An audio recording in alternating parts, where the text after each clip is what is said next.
Mirëmëngjesit të gjithë dhe mirë se erdhët në këtë konferencë shtypi në vijim të konferencës së sotme ndërqeveritare me Shqipërinë. Unë jam Ana Traso e jam zëdhënësja e presidencës hungareze. Është një moment I veçantë sot për presidencën hungareze që po përshpejton, duke qenë se përshpejtimi I integrimit Ballkanit Perëndimor në BE është një prej përparësive të saj. Është kënaqësi e madhe që t'i uroj mirëseardhjen sot zotit Edi Rama, Kryeministrit të Shqipërisë, zotit Péter Szijjártó, Ministrit të Jashtme dhe të Tregëtisë Hungarisë dhe zotit Olivér Várhelyi, që është Komisioneri aktual I Fqinjësisë së Zgjerimit. Do t'i jap fjalën së pari Ministrit Szijjártó, ndjekur nga Kryeministri dhe Komisionerit, dhe pastaj do të marrim pyetjet tuaja. Kështu që pa vonesë, Ministër Szijjártó, fjala është për ju. Faleminderit Ana, mirëmëngjesi të gjithëve ju. Köszöntöm azokat, akik otthon néznek minket Magyarországon. The moments we have experienced in the last hour kemi përjetuar gjatë kësaj një ore e gjysmë të fundit kanë qenë historike sigurisht, duke pasur parasysh faktin se kemi çelur kapitullin e parë grupin e parë të kapitujve me Shqipërinë, që do të thotë, duke folur në mënyrë substanciale. Bisedimet e antarësimit kanë nisur për të siguruar që Shqipëria të bëhet antare e Bashkimit Europian sa më shpejt të jetë e mundur. Çështja e përshpejtimit të zgjerimit të Bashkimit Evropian drejt rajonit të Ballkanit Perëndimor ka qenë në krye të rendit të ditës së presidencës hungareze. E kuptojmë që Bashkimi Evropian po humbet konkurrueshmëri, po humbet peshën e tij kur vjen fjala për politikën globale dhe ekonominë botërore. Kësaj kuptojmë që Bashkimi Evropian ka nevojë për freski, për energji të re, për një stimul të ri. Duke qenë fqinj të drejtë për drejtë me rajonin e Ballkanit Perëndimor, duke e njohur mirë rajonin,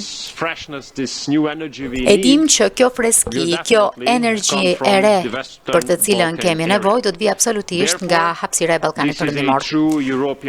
Përjedhoj është në interesin e mirëfillt europian që zgjerimi I Bashkimit Evropian drejt Ballkanit Perëndimor të përshpejtohet.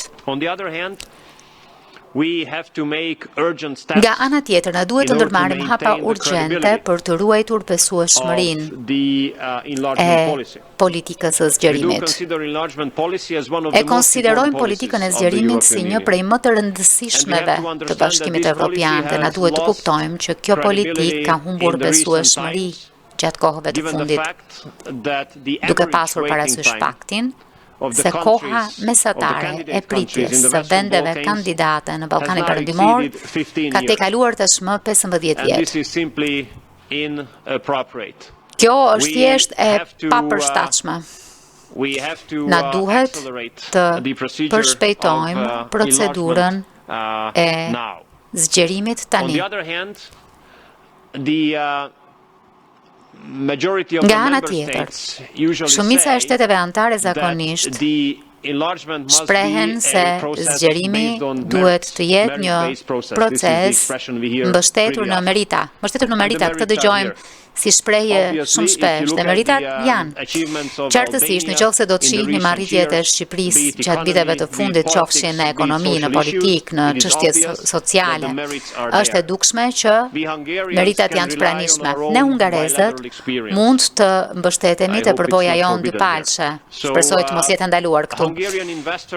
Investuesit hungarez luajnë rol të rëndësishëm për modernizimin e ekonomisë shqiptare dhe të gjithë ata priren të raportojnë se rrethanat dhe mjedisi që përjetojnë në Shqipëri janë absolutisht të kënaqshme, absolutisht të bazuara në treg e në konkurrencë.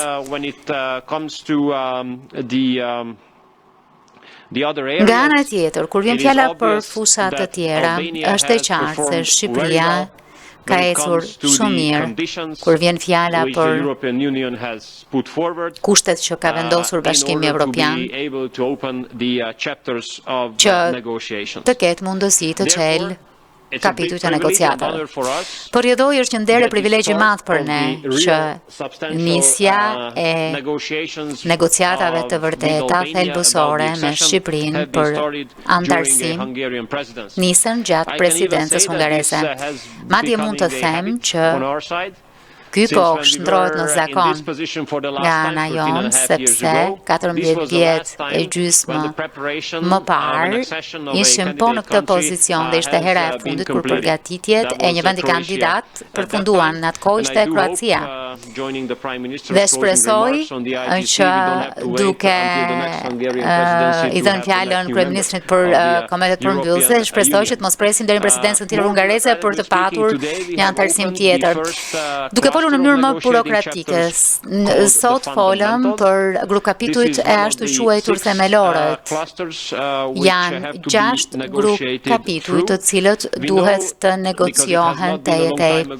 E dim sepse nuk ka kaluar shumë kohë që kur jemi bërë antar të Bashkimit Europian. E dim që procesi i bisedimeve, procesi përgatitor është vërtet i vështirë, kompleks, i fort, dhe e dim që përvoja ka rëndësi këtu. Kështu që kur Kryeministri na nderoi me vizitën e tij të premten e kaluar në Budapest, ram dakord që Akademia Diplomatike e Ministrisë Punëve të Jashtme në Hungari do të ofrojë trajnim për 50 pjesëtar të administratës publike shqiptare në mënyrë që ata të mund të kontribuojnë në procedurat e antarësimit dhe përgatitjet në përgjithësi. S'fundin radhë, por jo nga rëndësia, më duhet të them që ne jemi të vendosur drejt për drejt si fqinj të Ballkanit Perëndimor dhe zhvillojmë një politikë mjaft përgjegjshme të Fqinjësisë, sepse e dim se si ndihesh në Fqinjësi kur ka paqe, qetësi, zhvillim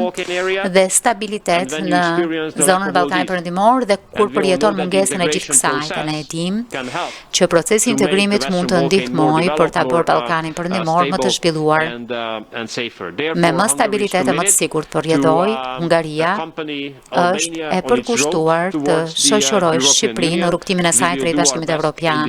Ne do të bëjmë më të mirën në këtë drejtim.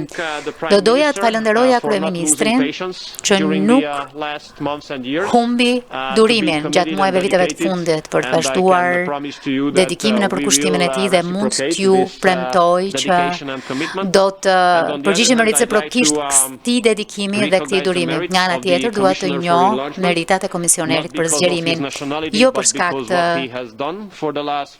shtetësisë së tij, por për atë çfarë ka bërë gjatë 5 viteve të fundit.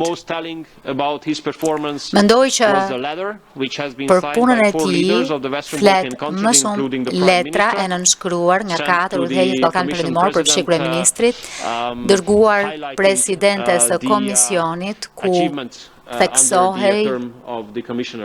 theksoheshin arritjet që ishin përftuar gjatë mandatit të Komisionerit. Të dy, faleminderit Kryeministri, faleminderit Komisioner që më nderuat për të qenë pjesë e këtij momenti historik. Faleminderit.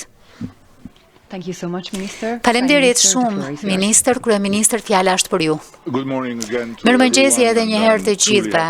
Jam vërtet i lumtur që gjendem këtu së bashku me Ministrin Szijjártó në cilësinë e tij si kryesues i mbledhjes së dytë të konferencës ndërqeveritare me Shqipërinë dhe Komisionerin Várhelyi në vijim të një seance emocionale, do të thoja, dhe të suksesshme të konferencës që e sjell Shqipërinë më pranë Bashkimit Europian.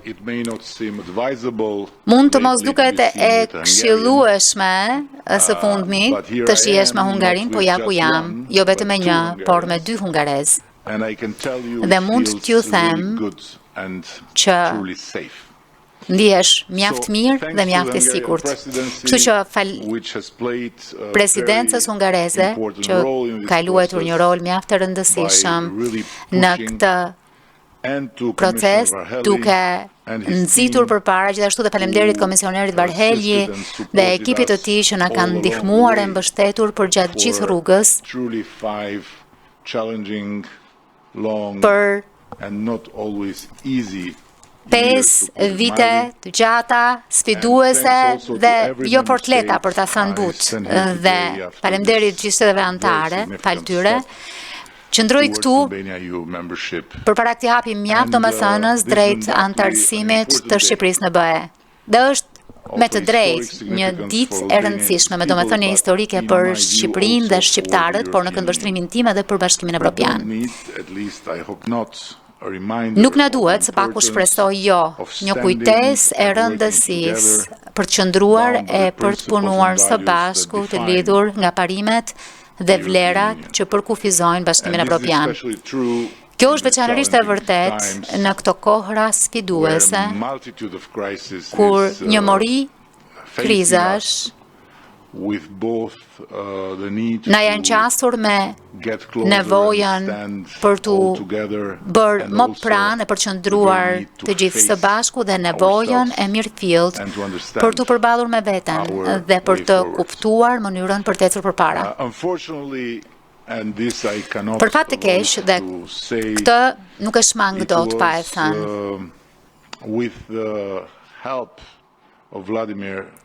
Kjo ishte me ndihmën e Vladimir Vladimirović Putin që ky proces mori një shpejtësi të re pas agresionit të tij në Ukrainë, që shërbeu si një zile zgjimi që i kujtoi Evropës se iluzioni i vetë mjaftueshmërisë është vetëm kaq, një iluzion. Dhe që qartësoi në mënyrën më të vështirë se keni nevojë për Ballkanin Perëndimor, po aq sa Ballkani Perëndimor ka nevojë për BE-n. Kështu, çelja e grup kapitullit të themelorëve sot me 5 kapitujt kryesor plus 3 kriteret përbën një arritje të madhe dhe besoj për të dyja palët, qoftë Shqipërinë ashtu dhe BE-n, dhe shënjon një gur themel historik në rrugtimin e përbashkët drejt ribashkimit tërësor Europian. Dje isha në Berlin për procesin e Berlinit dhe një gazetar më pyeti nëse Shqipëria ka një plan B, në rast se BE-ja edhe një herë vonon apo e ndërlikon procesin, ashtu siç sinqerisht ka bërë në të shkuarën. Dhe po, për fat të keq është e vërtet që herë BE-ja mund të jetë e padrejtë dhe është treguar e padrejtë ndaj vendeve kandidate, u tregua e padrejtë ndaj nesh, ku hodhi poshtë vetë rekomandimet e Komisionit të vet, mbështetur në fakte e në atë çfarë e bën Komisionin Europian, raport hartuesin më të besueshëm për të nisur bisedimet me Shqipërinë më shumë se sa një herë. Megjithatë, ne shqiptarët nuk mund të kemi një plan B kur vjen fjala për liri individuale, sundimin e ligjit dhe demokracinë funksionale. Historia na ka mësuar në mënyrën më të vështirë se kjo nuk mund të gjehet apo madje dhe të garantohet jashtë sferës së BE-s. Këto janë A-ja, B-ja dhe C-ja e mënyrës jetesës evropiane. Zgjedhja e një alternative ndaj antarësimit të plot në BE do të ishte të hiqet dorë nga mënyra jetesës që më sfundi zgjodhëm pasi duruam epoka errësire në peranduri e regjime që na u imponuan. Për ne nuk është një retorik pro-europiane, është çështje jete a vdekjeje. Për ëndrrën tonë që t'u lëm prezave të ardhshme një vend ku liria individuale është e padiskutueshme, ku sundimi i ligjit respektohet e ku demokracia funksionon për gjithëkënd. Alternativat ndaj kësaj ëndre janë vetëm makthe të llojeve të tjera. Gjendemi këtu sot sepse Shqipëria ka përmbushur në mënyrë absolutisht gjitha parakushtet për të nisur këtë fazë të antarësimit dhe mbetet e palëkundër në vendosmërinë e saj për të përmbushur të gjitha detyrimet e ardhshme. Do ta bëjmë këtë së bashku me partnerët tanë përmes negociatave, me angazhime të qarta e përmes punës së madhe. E bëjmë me përpjekje ripërtërire për të forcuar arritjet e bëra në reformën e drejtësisë, duke nxitur një sistem gjyqësor më transparent, më llogaridhënës dhe ju thash edhe sot atë çfarë kam thënë zyrtarëve që për herë të parë në historinë tonë që shprekur se Shqipëria u bë shtet sovran në 1912 po shohim hetime të profilit të lartë dhe figura politike që akuzohen apo dënohen përpara një gjykate të pavarur, pavarësisht lidhjeve të tyre me partinë në pushtet apo me të tjerë. Do ta bëjmë këtë edhe duke luftuar korrupsionin dhe krimin e organizuar në çdo nivel për të garantuar sigurinë e sigurimin e qytetarëve tanë e për të merituar vendin tonë në tryezën e BE-s. Institucionet tona të reja të drejtësisë, të lindura nga reforma më tërësore themelore në drejtësi që është ndërmarrë nga një vend kandidat përpara se sa të hyjë në BE, po shënojnë përparime domethënëse, krah agjencive, listë patuese, partnerëve europian. Ky progres vetëm sa do të thellohet më tej. Do ta bëjmë këtë duke mbrojtur e ruajtur të drejtat e njeriut, sigurisht në një shoqëri gjithëpërfshirëse që nderon diversitetin dhe ruan të drejtat e grupeve të pakicave duke siguruar përputhshmërinë me standardet evropiane dhe ndërkombëtare të drejtave të njeriut. Ne kemi zbatuar tashmë një kuadër mjaft progresiv ligjor bazuar në standardet e Këshillit të Evropës, duke shërbyer si një shembull i shëndritshëm për shumë të tjerë, përfshi edhe vende brenda Bashkimit Europian, kur vjen fjala për angazhimin për një shoqëri gjithëpërfshirëse ku të gjitha pakicat janë të barabarta dhe të mbrojtura njësoj. Dhe vullneti ynë për të jetuar në frymën letër të legjislacion do të përplotësohet së shpejti me aktet nënligjore. Do ta bëjmë këtë duke forcuar funksionalitetin e integritetin e kuadrit tonë demokratik me administratë publike që udhëhiqet nga parimet e efikasitetit, transparencës e meritokracisë. Do të ndërtojmë punën mbi punën e shkëlqyer të një ekipi të madh negociatorësh kombëtar gjatë fazës sfiduese të kontrollit legjislacionit me BE-n dhe do ta forcojmë të administratë publike në shërbim të qytetarëve tanë dhe të ardhmes sonë në Bashkimin Europian dhe ky është momenti për të falendëruar shumë Kryeministrin Orban dhe qeverinë e tij që na kanë treguar qysh prej ditës së parë e kanë theksuar kur unë vajta në Budapest vullnetin për të ndihmuar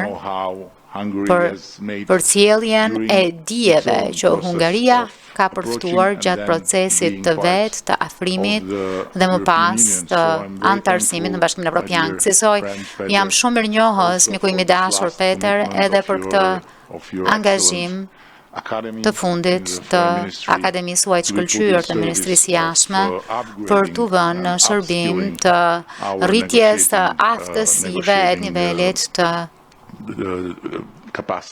kapaciteteve tona negociuese.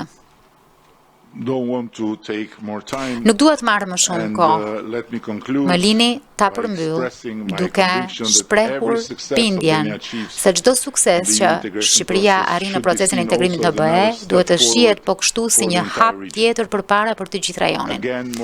Edhe një herë, më shumë se kurrë, BE-ja ka nevojë për Ballkanin Perëndimor, po aq sa Ballkani Perëndimor ka nevojë për BE-n. Duke treguar rrugën drejt BE-s, duke qëndruar fort vlerave parimeve të tij është një shprehje mjaft e gjallë e këtij angazhimi. Dhe vendet tona mund të kenë mjaft dallime dhe të jenë faza të ndryshme të procesit, por një gjë është e njëjtë kudo. Dëshira për të qenë pjesë e këtij bashkimi, që është projekti më i suksesshëm i paqes dhe zhvillimit që ka krijuar njerëzimi. Për Shqipërinë nuk ka tjetër të ardhme, nuk ka vend tjetër e nuk ka rrugë tjetër post së ardhmes son në BE, vendit ton brenda BE-s dhe rrugës së BE-s. Faleminderit. Faleminderit shumë, Kryeministër, Komisioner Várhelyi, fjala është për ju. Faleminderit shumë. I dashur Kryeministër, i nderuar Ministër Szijjártó, i dashur miq, mendoj që po kremtoni një vendim Mjaft rëndësishëm sot, sepse ndërsa jargoni i procesit duket shumë teknik që hapëm grup kapitullin e parë të negociatave, por kjo nën kupton që tashmë është qelur rruga për bisedimet thelbësore, çka nën kupton që tashmë do të negociojmë kushtet në të cilat Shqipëria do të jetë anëtare e Bashkimit Europian. Kjo është ajo çfarë po ndodh sot. Doja po kështu që të falenderoja presidencën hungareze që ka nisur punën duke e vendosur zgjerimin jo vetëm si përparësi politike, por po kështu duke i kushtuar përpjekje të jashtëzakonshme për të nxitur e përshtyr përpara procesin institucional, çka nën kupton që të merren e të gjithë vendimet e nevojshme zhvillohen të gjitha takimet e duhura për të ecur përpara edhe drejt përmbylljes së bisedimeve të antarësimit. Është e pa diskutueshme tashmë, mendoj, për BE-n dhe për udhëheqësit e saj që zgjerimi është mes tri përparësive kryesore. Është mes këtyre tri përparësive sepse pas zgjerimin, Europa nuk mund të bëhet më e fortë. Na duhet zgjerimi që Bashkimi Evropian të bëhet më i fortë. Krahasuar me pikën nga e nisëm në 2019, kemi bërë një rrugë të gjatë përpara. Më kujtohet shumë mirë dita e parë në detyrë kur mu desh të telefonoja Kryeministrin Rama në mëngjes herët sepse ishin përballur me një tërmet shkatërrues. Tërmet me shkallë Richter 6.4. Ndërhym me njëherë në përpjekje për të ndihmuar dhe mendoj që kjo formësoi edhe pjesën tjetër të mandatit. E jo vetëm i dha formë mandatit, por solli po kështu edhe një qasje të re. Sepse ajo çfarë trashëgova nga Komisioni Juncker dhe Kryeministri e përmendi tashmë, ishte më shumë një skenë si një makinë për plasur se sa një portofol. Kishim tri përpjekje të dështuara për të arritur marrëveshje për nisjen e bisedimeve për antarësim me Shqipërinë dhe Maqedoninë e Veriut. Kjo ishte pika nga më duhet ta filloja. Dhe në thelb u desh që politika e zgjerimit të ngrihej më së pari në këmbë dhe pastaj të merreshim me integrimin e mirëfillt, që do të thotë të dinim se si do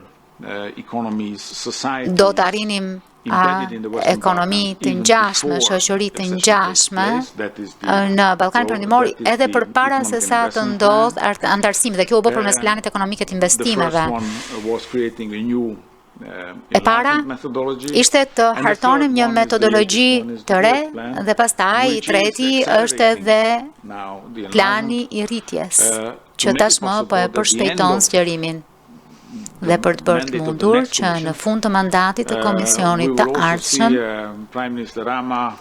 ne të mund të shohim Kryeministrin Rama që të emëroj edhe Komisionerin e parë, apo t'ja propozimin e vetë për Komisionerin e parë në Komision.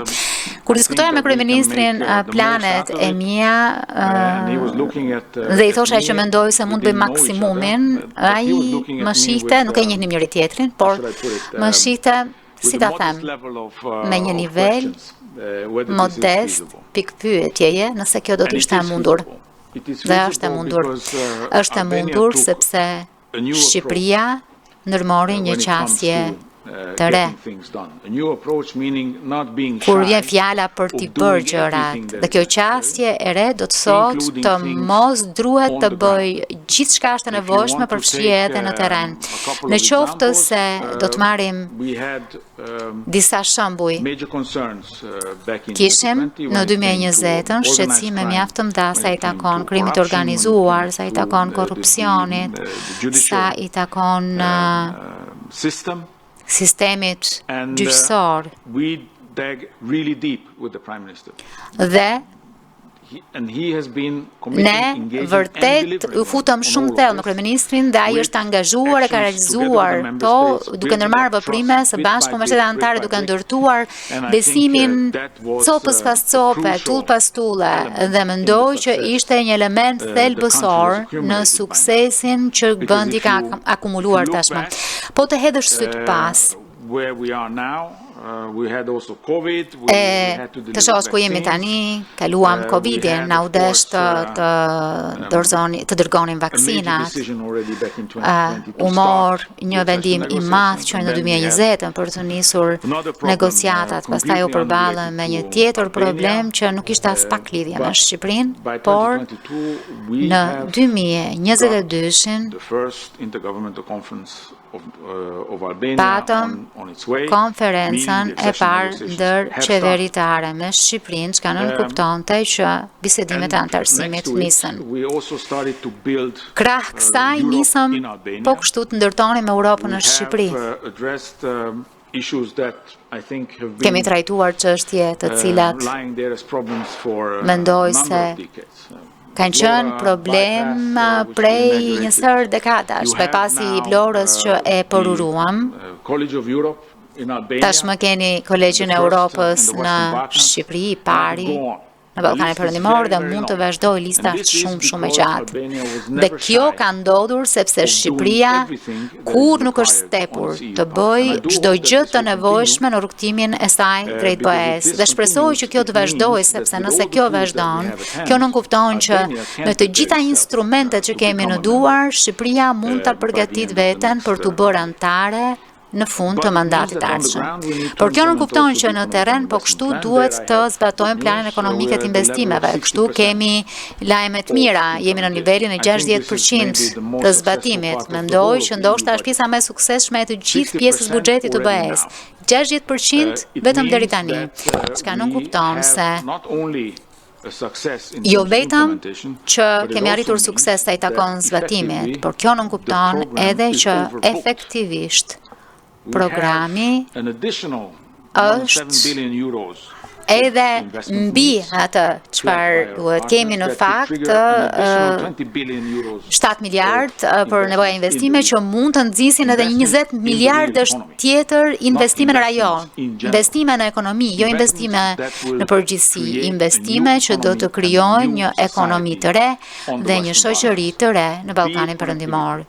Qoftë tek ndërlidhshmëria, energjia, mjedisi, qoftë trajtimi i mbetjeve apo ujrave të ndotura. Në të gjitha aspektet e jetës së përditshme, Europa, Bashkimi Europian, po e përshpejton ritmin dhe ndërkohë pret që ju të ndërmerrni reformat e nevojshme që ju të bëheni antar. Kryeministër, keni tashmë gjithçka në dispozicionin tuaj, ndaj shpresoj që kur të vi koha që të kem ikur, ju do të përshpejtoni edhe më shumë punën që unë e di. Ju e keni kaq shumë për zemër. Faleminderit shumë. Faleminderit shumë Komisioner, tashmë do të marrim pyetjet tuaja. Ta nisim së pari me kolegët këtu në sallë. Ju lutem.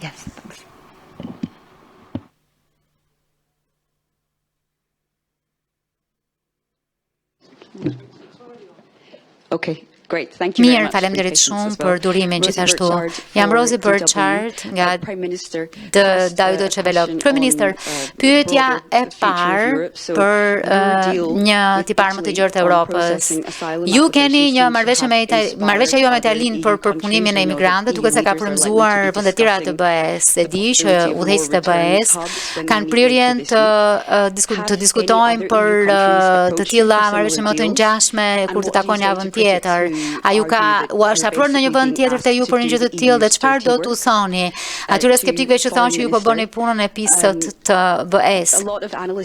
Ministrit jashtëm, shumë analistë thonë që mënyra e vetme që BE-ja të zgjerohet në mënyrë të besueshme është të heqë votën unanime, po kështu të shmang bllokimet e votave në blok. A ka konsideruar ndonjëherë Hungaria që të heqë dorë nga vetoja e saj? Komisioneri, jam interesuar për mendimet tuaja se çfarë duhet të bëjë BE-ja për detyrat e veta të shtëpisë apo reformat e veta në mënyrë që të jetë në gjendje të zgjerohet, të rritet dhe të pranojë antar të rinj në klub. Faleminderit shumë.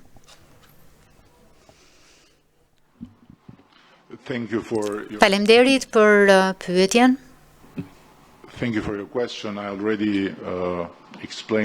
Faleminderit për pyetjen, e kam shpjeguar gjatë për gazetar të panumërt, sipas standardeve të mia, në Berlin dje. Për arsyen se Shqipëria e ka bërë këtë marrëveshje dhe se si e shohim ne këtë dukuri. Edhe njëherë, pikë së pari, po, na është kërkuar nga të tjerë dhe kemi thënë jo. Së dyti, gjithkush duhet të kuptojë se marrëdhënia jonë me Italinë është mjaft e veçantë dhe shkon pas mira vjet, për po kështu shkon pas në kohë me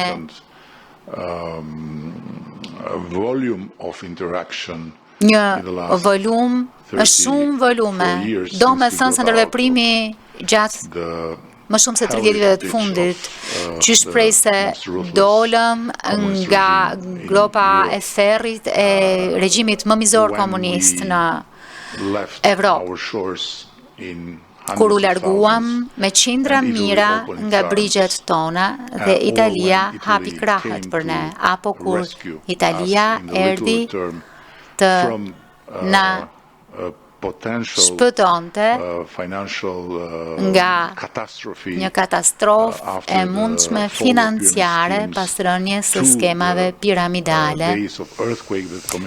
E duke ardhur te ditët e tërmetit që Komisioneri Várhelyi i përmendi me të drejtë si fillesë e rindërtimit ton të kësaj marrëdhënieje, kur pjesëtarët e ndërhyrjes shpejt italiane ishin të parët që erdhen e që rrezikuan jetën e tyre për të shpëtuar jetët e atyre shqiptarëve në rronoja.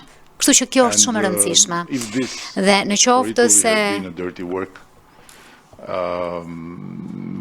kjo për Italinë ka qenë punë e pista, atëherë na duhet të reciprokojmë. Së treti, mos harroni, ne nuk jemi vend i BE-s, ne jemi vend Europian. Dhe kjo nuk është një certifikat që kemi marrë në Bruksel, apo që mund të na merret nga Brukseli. Kësaj gjeografia jon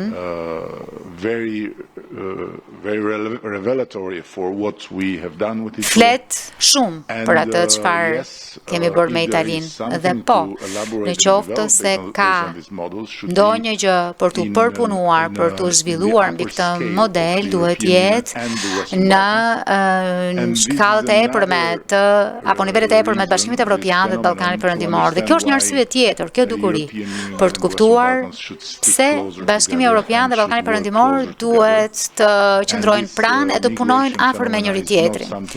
Dukuria e migracionit nuk është diçka që mund ta zgjidhësh një copë këtu e një copë atje, por si e tërë e duke garantuar një qasje gjithësore të tërë Bashkimit Europian ndaj këtij fenomeni.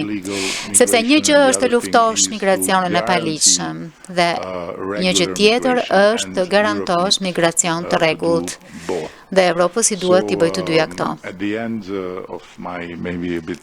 Në fund të kësaj përgjigjeje time paksa të gjatë, ndoshta, por për respektin tuaj të pranishëm këtu dhe që po ndiqni këtë moment historik për Shqipërinë, do të thoja që jemi shumë të prirur të bëjmë çdo gjë që është e nevojshme për të qenë një shtet antar krenar i BE-s. Ne e dim, jemi të vetëdijshëm për madhësinë e peshën tonë, edhe pse jam nga më të gjatët mes kryeministrave, kjo nuk më shpërqendron nga fakti që përfaqësoj një nga vendet më të vogla. E di që ndonjëherë për më të voglin Ka një punë të madhe për të bërë, po nuk është menu. Kur hyn në një familje të madhe, nuk mund të zgjedhësh vetëm ëmbëlsirat dhe ushqimin e shijshëm. Ndonjëherë të duhet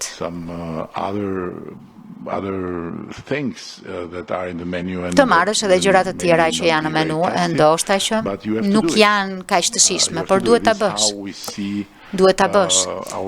Kjo është mënyra si e shohim angazhimin ton ndaj kësaj familjeje, të qenit besnik deri në fund. Dhe në fakt, ua kam thënë edhe shteteve anëtare. Bashkimi Europian kur nuk do të ketë një antar më besnik se Shqipëria. E kemi dëshmuar gjatë historisë sonë, ne jemi shumë besnik ndaj perandorive. Faleminderit shumë. Për ta thënë thjesht, mendoj që heqja dorë nga kushti I unanimitetit do të çonte në shkatrimin e Bashkimit Europian. Do t'ja u them pse, sepse në rast se unanimiteti do të eliminohej,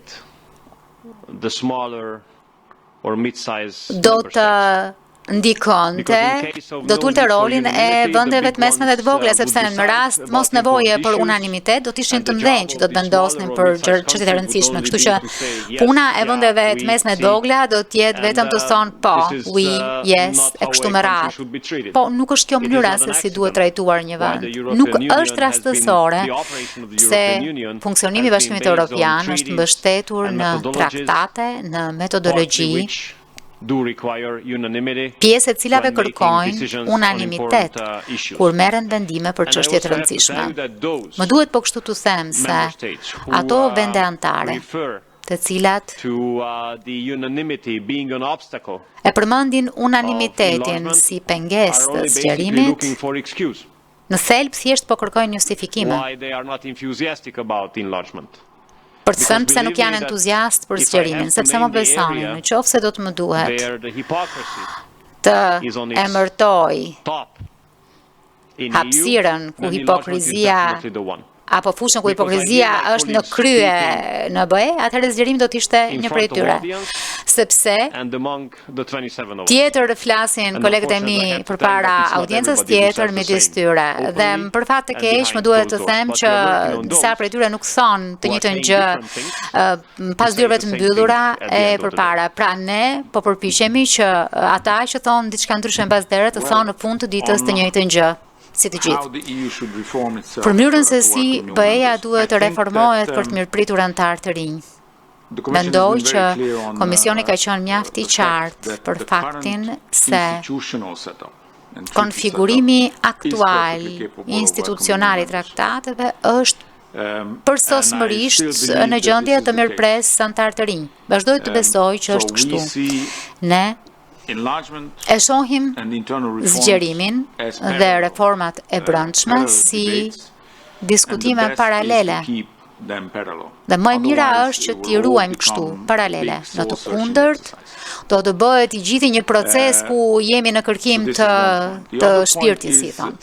Kjo është njëra prej gjërave.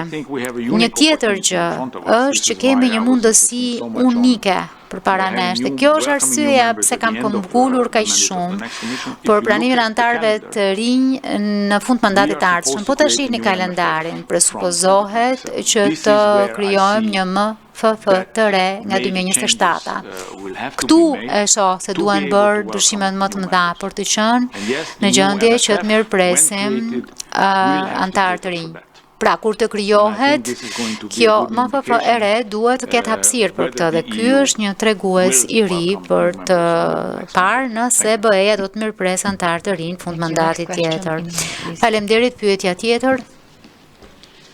Denata Shkodrani, Albanian Public Television. Denata Shkodrani, Televizioni Publik Shqiptar. Kjo është një ditë e rëndësishme për Shqipërinë. Urime, Kryeministri Rama. Dua të di çfarë hapash do të ndërmerrni për ta përfunduar këtë proces përpara 2030-s. Faleminderit. Faleminderit. Është synimi ynë ta përmbyllim këtë proces brenda kësaj dekade dhe të jemi gati të trokasim në dyert e Këshillit Europian si shtet antar. Kjo sigurisht është shumë ambicioze. Do të kërkoj një volum të jashtëzakonshëm pune. Kemi punuar shumë pranë me Komisionin dhe kemi ngritur, kemi hartuar së bashku një udhërrëfyes, edhe një herë mjaft ambicioz. Kemi një plan. Dhe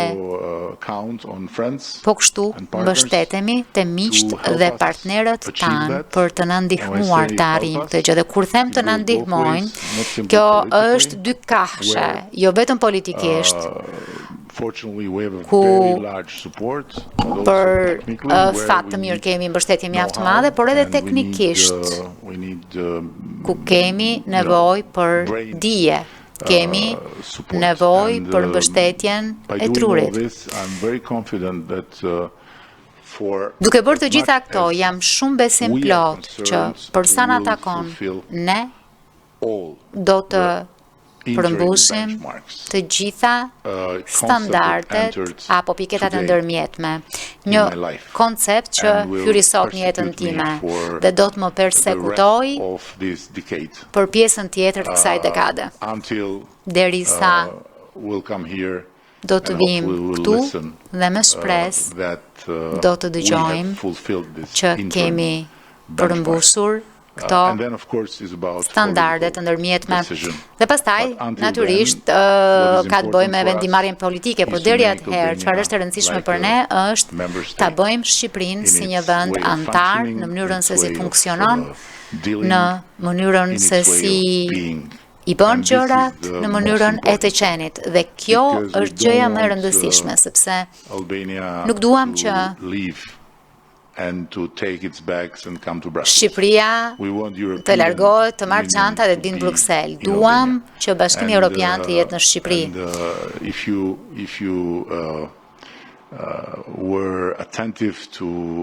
Nëse i keni kushtuar vëmendje asaj çfarë tha Komisioneri Várhelyi, ai përmendi diçka që në fakt është motoja jonë.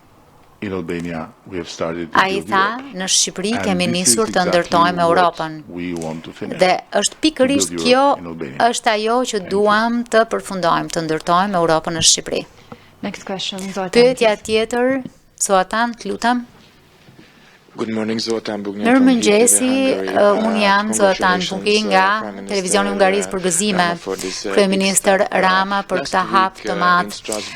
Javën e kaluar në Strasburg, Kryeministri Viktor Orban u shpreh se pa Serbinë, integrimi i Ballkanit Perëndimor nuk është i mundur. Ministër Szijjártó, si e shihni gjatë presidencës hungareze shanset për të arritur gur të mëtejshëm kilometrik nga vendet e tjera të Ballkanit Perëndimor për të çelur disa kapituj të tjerë me ta. Faleminderit shumë. Faleminderit siç e thash që në fillim. Kur vjen fjalë për agjendën e presidencës, çështjen e përshpejtimit të zgjerimit të Ballkanit Perëndimor e kemi vënë në krye të saj. Dhe kemi disa plane mjaft konkrete. Njëri prej tyre u realizua sot. Ishte një plan e objektiv shumë i qartë i yni për të nisur negociatat e mirëfillta me Shqipërinë. Kështu që mund ta shenjojmë këtë kutizë pjesërisht sepse besoj që në qoftë se gjithë secili bën punën e vet në mënyrë të drejtë dhe në mënyrën e duhur, atëherë, përpara fundit të vitit, një tjetër grup kapitujsh duhet të mund të hapet me Shqipërinë, që është gjashta dhe që ka të bëjë me marrëdhëniet me jashtë dhe që është e qartë që praktikisht, pragmatikisht, po ta shohësh të çështje, Shqipëria është gati.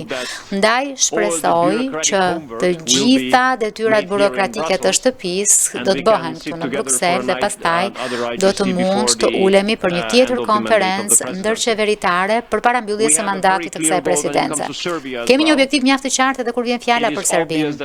Është e qartë se Serbia është e aftë dhe e gatshme të çelë grup kapitujt e tjerë që ka të bëjë me rritjen gjithëpërfshirëse dhe zhvillimin. Po të stoni në Beograd, po të thosh Beograd 2 herë brenda një muaji, mund të shohësh se çfarë nënkupton zhvillimi dhe rritja.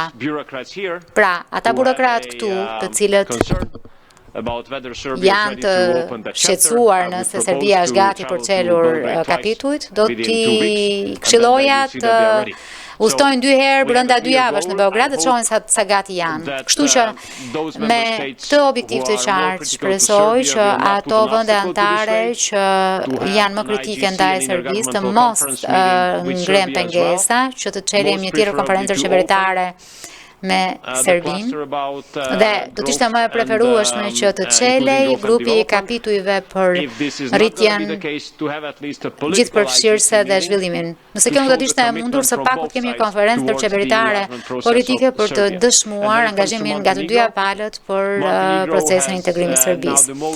Kur vjen fjala për marrjen e zi, është vendi që ka numrin më të madh të kapitujve të çelur, janë gati për të mbyllur 4 apo 5 prej tyre. Kemi një objektiv të qartë këtu që gjatë mandatit ton të zhvillojmë një konferencë tjetër ndërqeveritare me marrjen e zi në mënyrë që ata të mbyllin ata kapituj ku kanë plotësuar të gjitha piketat apo standardet përfundimtare. Jemi sigurisht të gatshëm të mbështesim kandidatët e tjerë, Bosnjë-Hercegovinën, Maqedoninë e Veriut, po kështu. Mendoj që situata ideale do të ishte zhvillimi i konferencave ndërqeveritare me të dyja ato. Por nuk varet vetëm prej nesh, nuk varet vetëm nga presidenca, nuk varet vetëm nga komisioneri, varet nga konsensusi i të 24-tve. Dhe këtu vjen ai problemi që përmendaj, që edhe pse mund të dëgjoni deklarata pro zgjerimit nga shumica e shteteve anëtare publikisht, më besoni që kur ulemi bashk, disa prej tyre ngrën kritika, ngrën pengesa e kështu me radhë në vend që të mbështesin procesin. Këto janë planet tona të qarta për 2 muajt e gjysmë të mbetur të presidencës sonë. Faleminderit. Pyetja tjetër? Faleminderit për fjalën. Unë vi nga Agjencia e Lajmeve, do doja t'ju falenderoja për përgjigjet, por dua t'ju pyes, ç'lloj vështirësish prisni zoti Szijjártó gjatë procesit dhe si duhet të ndryshojë politika e zgjerimit të BE-s? Zoti Várhelyi, Komisioner Várhelyi, ju përmendet që në prill Bashkimi Europian krijoi një instrument 6 miliard euro për të përshpejtuar integrimin Ballkanit Perëndimor. Si ka ecur ky instrument?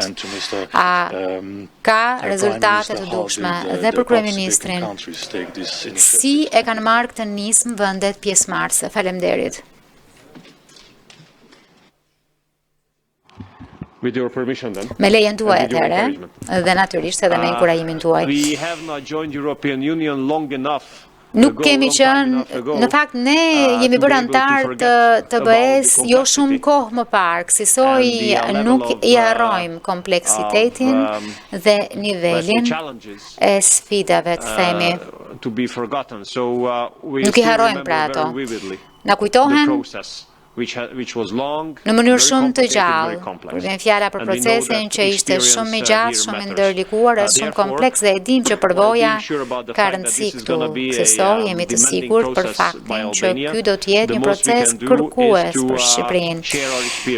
Në maksimumi që mund të bëjmë është të ndajmë përvojën tonë, ashtu siç kemi bërë me Moldavinë, siç kemi rënë dakord me Bosnjë-Hercegovinën dhe tashmë edhe me Shqipërinë për procesin e trajnimit, për nga akademia jonë, për administratën publike. 50 prej tyre do të marrin pjesë në Shqipëri për të marrë njohuritë, ekspertizën dhe përvojën e nevojshme për mënyrën se si të ecet përpara me procedurat e anëtarësimit. Ne do të jemi këtu të pranishëm edhe për te presidencës krah Shqipërisë për t'i ndihmuar për gjatë gjithë procesit.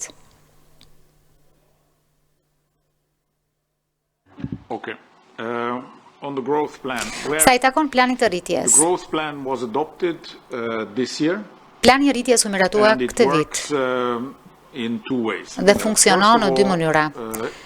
Së pari, ofron investime shtesë në të gjitha fushat ku na duhen investime të konsiderueshme për të zbatuar të gjitha reformat e nevojshme për të bërë antar të Bashkimit Evropian. Janë 6 miliardë euro fonde që janë caktuar për këtë plan. Por që të funksionojë, na duhet që nga vendet kandidate të marrim, që do të thotë na duhet të kemi një agjendë reformash për secilin prej tyre, e cila ofron një skicë të asaj çfarë ata do të bëjnë deri në fund të kësaj periudhe financiare, në thelb deri në fund të 2027-s. Ky është një program I cili do të realizoj të njëjtin efekt, rezultat se një program me një cikël normal, por gjysma e një kuadri shumë vjetor financiar, flasim për 3 vjet e gjysmë. Periodoja agenda reformave do të jetë kyçe. Kjo është ajo për cilën kemi rënë dakord deri më tani me partnerët tanë. Mungon vetëm Bosnia-Hercegovina. Këto agenda reformash janë miratuar nga Këshilli japën e kaluar, kështu që në thelb parashikojmë që pagesat e para të lëvrohen brenda këtij muaji. Ky është plani. Kjo nënkupton edhe që koha në fakt po ecën që vendet të vazhdojnë me reformat në mënyrë që ne të levrojmë edhe pagesat e mëtejshme.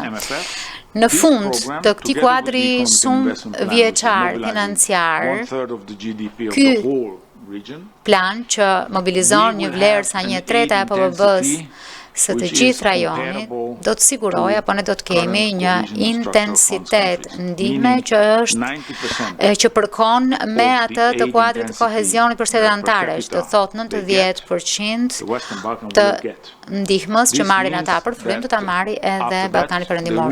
Kjo nënkupton që pas kësaj nuk do të ketë asnjë justifikim post të qenit gati për të bërë antar Bashkimit Europian.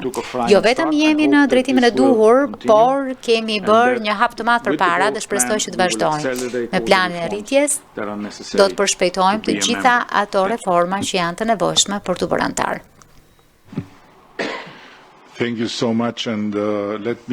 Faleminderit shumë. Më lini t'ju them se kur hyra në këtë korridore një dekadë më parë, ju betohem, flokët e mi kishin shumë më tepër ngjyra. 10 vjet kanë qenë një rrugë e gjatë dhe kur mendoj që gjatë këtyre 10 viteve Shqipëria ka dyfishuar PBB-n e saj, thuajse ka trefishuar pagën e vet minimale, ka dyfishuar pagën mesatare në sektorin publik, ka ulur borxhin nën 60%, ka rritur investimet e huaja direkte, është shndruar në destinacionin më në mod e më intensiv të turizmit në Evropë, që ka patur rritjen më të madhe të udhëtimit në aeroporte, duke kaluar nga një shifër e ulur prej 1 milion turistësh në vit, më shumë përqendruar te shqiptarët nga vendet përreth, në më shumë se sa 10 milion tani më. Dhe kur shoh që në procesin e integrimit kemi ndryshuar kaq shumë gjëra së bashku me Komisionerin Várhelyi dhe Komisionin von der Leyen, sepse hym në një dinamik të re dialogu e mirëkuptimi me njëri tjetrin, që nuk mund të jetë o gjithçka, o asgjë o gjithçka në fund, por duhet jetë diçka midis kësaj, dhe siç e thash edhe Putini na ndihmoi. Jemi tashmë kemi shumë gjëra të reja, të cilat nuk ishin kështu për vendet e tjera kur u përpoqën të bëheshin anëtar të Bashkimit Evropian. Plani i rirritjes është pjesë e kësaj.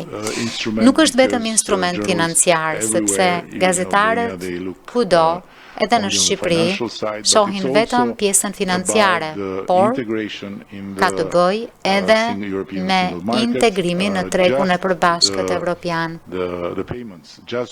Vetëm pagesat, vetëm për të qenit pjesë në fund të këtij viti dhe duke nisur nga fillimi i vitit tjetër, që të jemi pjesë e hapësirës përbashkët pagesave për të gjithë qytetarët shqiptarë që jetojnë jashtë nënkuptojnë 10 miliona euro kursyera nga transfertat monetare. Dhe ky është vetëm një nga shumë gjërat që mund të merren parasysh apo llogaritan. Dhe në fakt, mënyra se si e kemi pritur ne, me shumë inkurajim, sepse 5 vjet më parë këto gjëra dukeshin të pamundura, ndërsa sot janë realitet. Ashtu siç e përmendi Komisioneri Várhelyi, 3 herë njëra pas tjetrës u poshtruam, ishim gati, komisioni tha që ishim gati, dhe pastaj dinamikat, siç e përmendi Péteri, brenda dyrëve, pas dyrëve të mbyllura, ishin të tilla që 3 herë ne u poshtruam, por ajo çfarë s'të vret të bën më të fortë, dhe e ka thënë një filozof gjerman. Kështu që ne kemi dalë më të fortë nga kjo dhe ja ku jemi sot këtu. E dim që rruga përpara është e gjatë, nuk kemi iluzione, dhe e dim që zakonet e vjetra nuk ikin kollaj, kështu që gjërat, rruga mund të shndrohet sërish në rrugë me pengesa, por për ne nuk ka rrugë tjetër, nuk ka vend tjetër, nuk ka të ardhme tjetër. Dhe diçka që të gjithë duhet ta kuptojnë. Kur shqiptarët bien në dashuri, nuk i ndal dot kush. Faleminderit, kemi edhe një pyetje tjetër në internet, shoh një dorë të ngritur, në qoftë se më dëgjoni, fjala është për ju. Po, më dëgjoni? Po, ju dëgjojmë, por nuk më shihni. Po, sepse mbylla pak videon. Po e nis. Së pari mirëmëngjesi dhe urime. Kam 3 pyetje. Çdo pyetje për secilin prej folësve. Pyetja e parë për Komisionerin Várhelyi. Komisioner, sot BE-ja në fakt ndau shkëputi Shqipërinë nga Maqedonia e Veriut. A ka ndonjë shans që këto vende të ribëhen bashkë dhe çfarë duhet ndodh për këtë? Dhe e dyta, për Ministrin Szijjártó. Ministër, çfarë synon të bëjë Hungaria për ta ribashkuar Shqipërinë me Maqedoninë e Veriut? Dhe pyetja e tretë për Kryeministrin Rama. Shkëlqësia juaj. Ju e keni sulmuar Bullgarinë më shumë se një herë për politikën e saj kundrejt Republikës Maqedonisë Veriut. Pasi 2 vendet u shkëputën nga njëri tjetri, tashmë, a mendoni sërish që kishit të drejtë për ato sulme? Faleminderit shumë. Duket se kjo është vetëm një pyetje për të cilën jeni interesuar, edhe pse nuk ka të bëjë me konferencën ndërqeveritare të Shqipërisë sot. Megjithatë jam i lumtur që ju përgjigjem. Më lini t'ju korrigjoj në përgjigje, sepse në qoftë se të dyja vendet ishin bashkë në një farë mënyre, por jo ligjërisht kur, politikisht ndoshta, duke nisur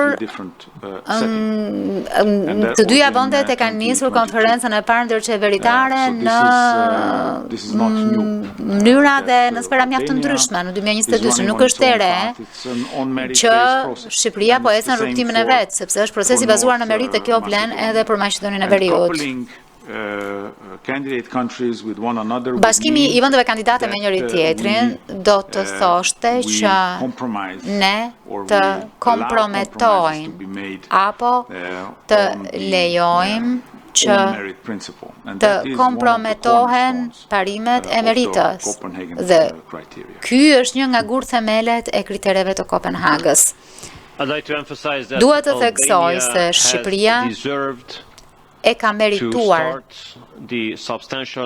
të nisë bisedimet thelbësore që shprej një kohë të gjatë, dhe unë besoj që edhe Maqedonia e Veriut do të meritonte po kështu të niste bisedimet e mirëfillta thelbësore. Ne e dim se cilat janë pengesat dhe ajo çfarë mund t'ju premtoj si presidencë hungareze dhe si një vend pro zgjerimit është se do të vazhdojmë të mbështesim të dyja vendet që ato të mund ta kalojnë procesin e antarësimit sa më shpejt të jetë e mundur. My friend, you are aware of the neighborhood and jeni you may know that I njohur Albania has been me këtë rajon Fqinjësie dhe e dini që Shqipëria është bërë bashkë me të tjerë me detyrim shumë herë. With the Ottomans. Na bën bashkë me Osmanët, pastaj me Italianët, na bën pastaj me Jugoslavët, pastaj na detyruan të bëshim qift me Stalinin në ish Bashkimin Sovjetik, pastaj me Mao Tse-dunin në Kinë, pra në të gjitha këto qiftime, kuptuam se nuk duam që të bëshim qift me detyrim, por donim të gjenim lumturin ton në të vetmin qift që është Shqipëria dhe Bashkimi Europian. Dhe pastaj çfarë ndodhi? Të rruguçej dhe krejt befa se gjetëm veten ton bashkuar me Maqedoninë. Më lini të them që nuk ishte kaq keq sepse mundëm të ndanim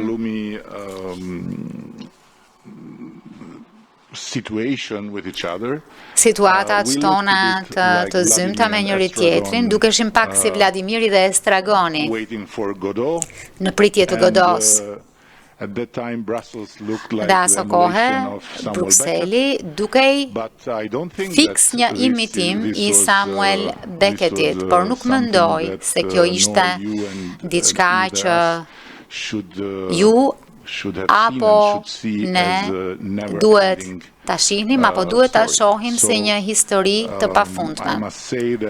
Më duhet të them që ndihemi vërtet të trishtë e them me sinqeritet këtë gjë që vëllezërit tanë të Maqedonisë Veriut ende nuk kanë qenë në gjendje të hyjnë në këtë fazë të procesit, ndërkohë që kanë qenë mes të parëve në mos të parët fare që kanë nisur procesin.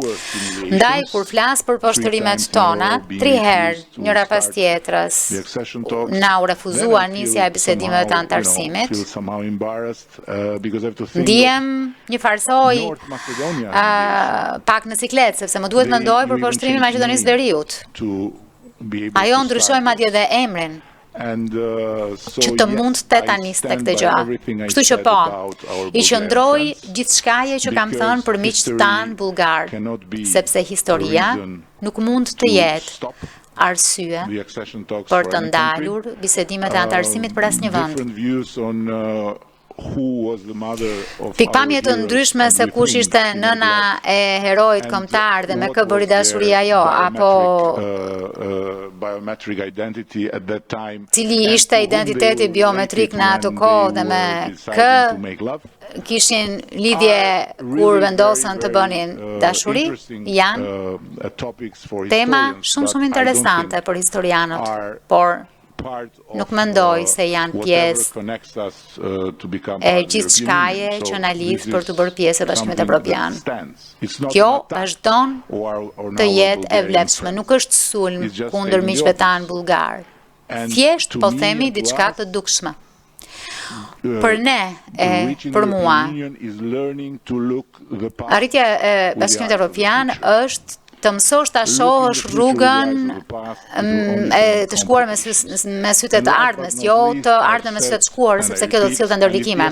Se fundin radhë dhe jo garancia dhe përsëris dhe me qëra fjala, dje në takimin e procesit të Berlinit të gjithë pa përjashtim deklaruan se bilaterizim, pra vendosja në nivele dypalshe e procesit të antarësimit në drejt Bashkimit Europian është diçka e stëmur, sepse në qoftë se vendos të proces mbi baza dypalshe, vetëm sa i bën dëm një vendi, vetëm sa i bën dëm